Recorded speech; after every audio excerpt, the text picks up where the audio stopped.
on last week's debut, because he's just now in season 2 of Dedicated, he premiered with our friend Meryl Gordon, who we both love. And she's an extremely accomplished author. I mean, she is the real deal.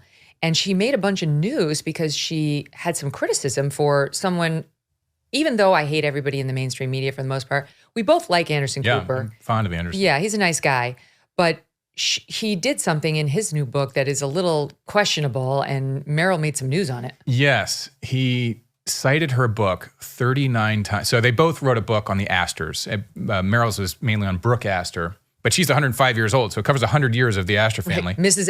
Astor Regrets. Mrs. Astor Regrets, and it's a terrific book. Meryl's written a number of books in that kind of genre, one on Bunny Mellon. And anyway, Anderson wrote a book about the Astor family in follow-up to his book on the Vanderbilt family, of which he's one.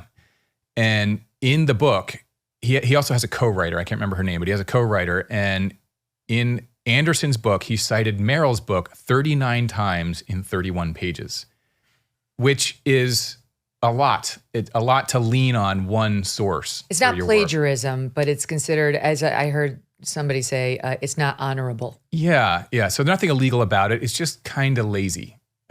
So you Catherine Howe is the you know, and the other complaint that Meryl had was most of these people are living.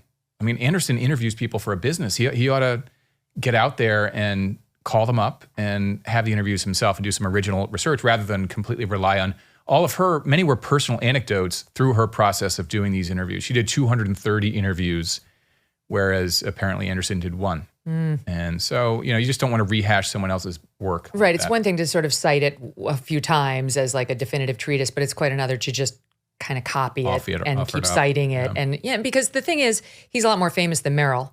And if he gets a, book to film offer or so on because he is a Vanderbilt, because he's Anderson Cooper, where does that leave Meryl, who wrote this amazing book with so much elbow grease into it?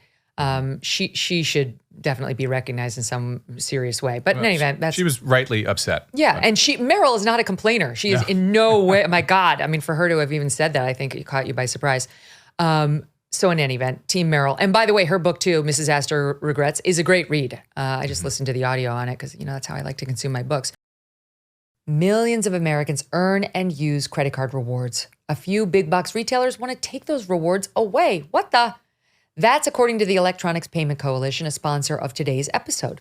Rewards that you may like to use on your groceries or your school supplies, cash back to save on your gas and to grow small businesses, whatever you use that cash back for, and travel miles to make memories. The so-called Credit Card Competition Act would eliminate credit card rewards. No more travel miles, no more cash back. Visit handsoffmyrewards.com to learn more. And if you want to help them, tell your legislator to stand up to the retail giants and to support consumers and small businesses. Hey, thanks so much for watching. If you like what you just saw, hit the subscribe button for more clips and full episodes.